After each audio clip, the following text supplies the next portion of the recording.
உங்கள் favourite TV ஷோக்களை இனி miss பண்ண தேவையில்லை. ZEE5 இல் முற்றிலும் இலவசமாக காணுங்கள். இங்கேயும் எப்பொழுதும். அப்பா, ஏன்பா என்ன ஏமாத்துனீங்க? இத்தனை வருஷம் வேலை செஞ்ச என்ன விட ரத்தனம் உங்களுக்கு பெருசா போயிட்டானா? அப்போ ஏன் உழைப்புக்கெல்லாம் என்ன மரியாதை? அப்பா, வாயை திறந்து ஏதாவது பதில் சொல்லுங்க. கடைசியில நீங்களும் மத்தவங்க மாதிரி தானே நடந்துக்கிறீங்க. நான் பொண்ணா போயிட்டதுனால தானே எனக்கு பதவியை கொடுக்காம ரத்தனத்துக்கு கொடுத்தீங்க. சொல்லுங்கப்பா, அப்படித்தானே? அடச்சி வாய் மூடு. பொம்பளை பிள்ளைய வாரிசா அறிவிக்க கூடாதுன்னு நான் நினைச்சிருந்தா இத்தனை வருஷமா நான் உன்னை கூட வச்சிருந்து கட்சி வேலையெல்லாம் கத்து கொடுத்துருக்க மாட்டேன். யார பார்த்து என்ன பேசுற? நீ ஒழுங்கா நேர்மையா இருந்திருந்தா நான் ஏன் ரத்தனத்தை வாரிசா அறிவிக்க போறேன்? நீ பண்ண திருட்டு வேலை, ஊழல் எல்லாத்தையும் தெரிஞ்சதுனாலதான் உன்னை வாரிசா நான் அறிவிக்கல. என்னது? நான் ஊழல் பண்ணேனா? என்னப்பா சொல்றீங்க? நீங்க செஞ்சதை நியாயப்படுத்துறதுக்காக அநியாயமா ஏன் மேல பழிய போடாதீங்க. நான் ஊழல் செஞ்சேங்கிறதுக்கு என்ன ஆதாரம் இருக்கு உங்ககிட்ட? ஜானகி, மாமா, அந்த ஃபைல் எல்லாம் எடுத்துட்டு வாமா.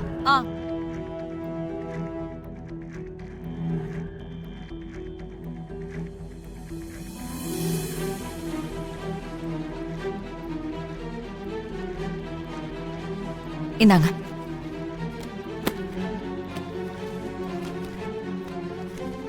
இது என்ன தெரியுதா? வாட்டர் டேங்க் கட்டுற டெண்டர்ல நீ எவ்வளவு கமிஷன் வாங்கியிருக்கேங்கிற டீட்டெயில் தான் இது.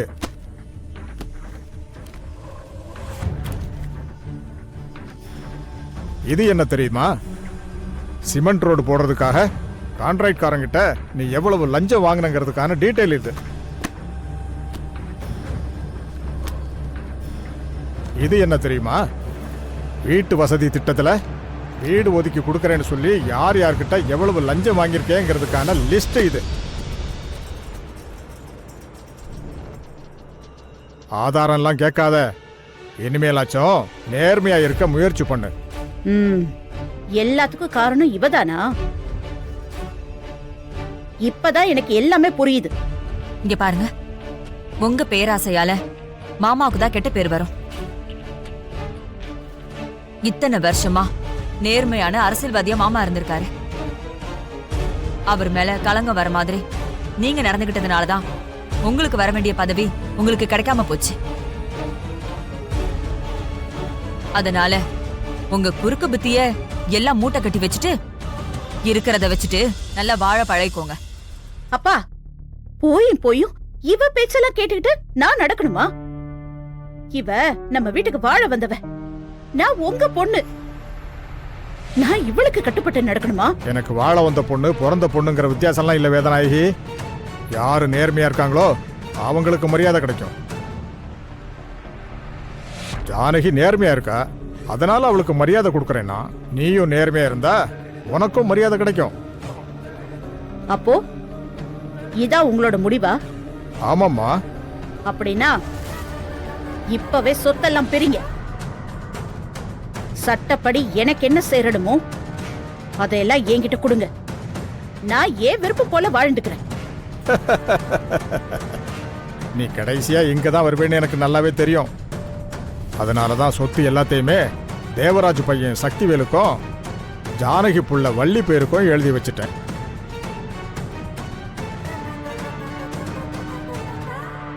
அவங்க 2 பேரும் பெரிய ஆளாகிற வரைக்கும் அந்த சொத்தை யாரு பேருக்கும் மாத்த முடியாதுன்னு உயில் எழுதி வச்சுட்டேனே.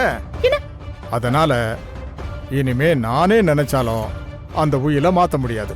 என்ன சொத்தெல்லாம் வள்ளி பேர்லயும் சக்திவேல் பேர்லயும் எழுதி வச்சிருக்கீங்களா? அப்பா, இதெல்லாம் யார கேட்டு எழுதுனீங்க? யாரம்மா கேட்கணும்? இந்த பதவி சொத்து எல்லாமே தர்மராஜ் எனக்கு போட்ட பிச்சை.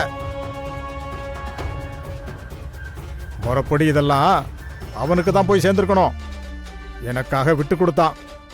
அந்த நன்றி கடனுக்காகத்தான் தேவராஜ் புள்ள பேருக்கு சொத்தை எழுதி கொடுத்தேன். உனக்கும் சொத்தெல்லாம் எழுதி கொடுக்கலான்னு தான் நினைச்சேன். ஆனா நீ திருந்துற மாதிரி தெரியல. அதனால எந்த சொத்தையும் உன் பேர்ல எழுதக்கூடாதுன்னு நான் தீர்மானிச்சிட்டேன். நீ என்னைக்கு முழுசா திருந்தி வரியோ அன்னைக்கு ரஞ்சித்து பேர்ல நானே கூப்பிட்டு உனக்கு சொத்து எழுதி வைக்கிறேன்.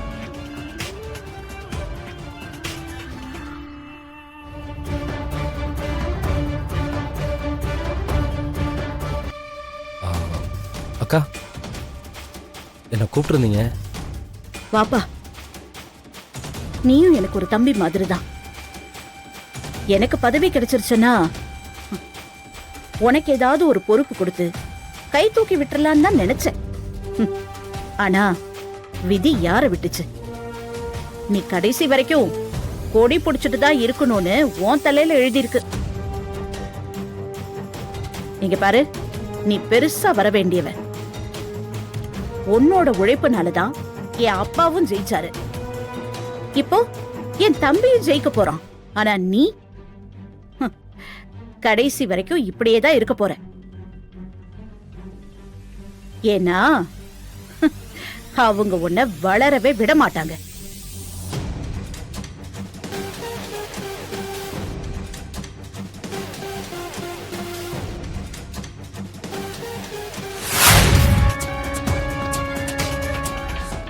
என்னக்கா, என்னாச்சுக்கா? ஏன் இப்படி உட்காந்துட்டு இருக்க? அக்கா, உன்னதான் கேட்டுட்டு இருக்கேன், ஏதாவது பேசுக்கா. என்னாச்சு?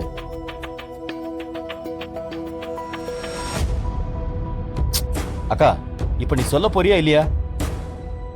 நம்ம மோசம் போயிட்டோம்பா, மோசம் போயிட்டோம். உன் பொண்டாட்டி ஜானகி நம்ம குடும்ப மானத்தையே குழி தோண்டி புதைச்சிட்டா. என்னக்கா சொல்ற? அவ என்ன பண்ணா?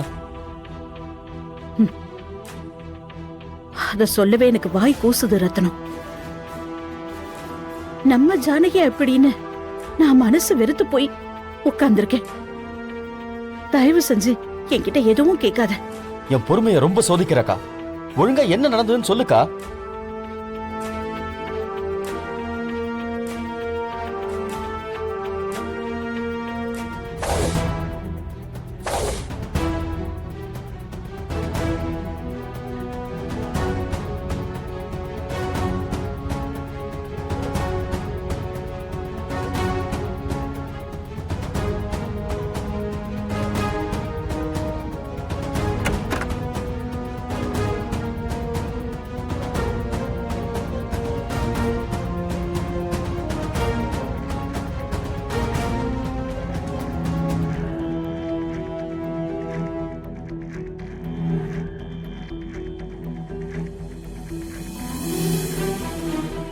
என்ன மன்னிச்சு ரத்னம். நானும் எவ்வளோ மறுத்து பார்த்தேன். ஒரு அளவுக்கு மேலே என்னால் மனசை கண்ட்ரோல் பண்ண முடியல. நான் ஜானகியோட வலையில் விழுந்துட்டேன். ஏய் துரோகி!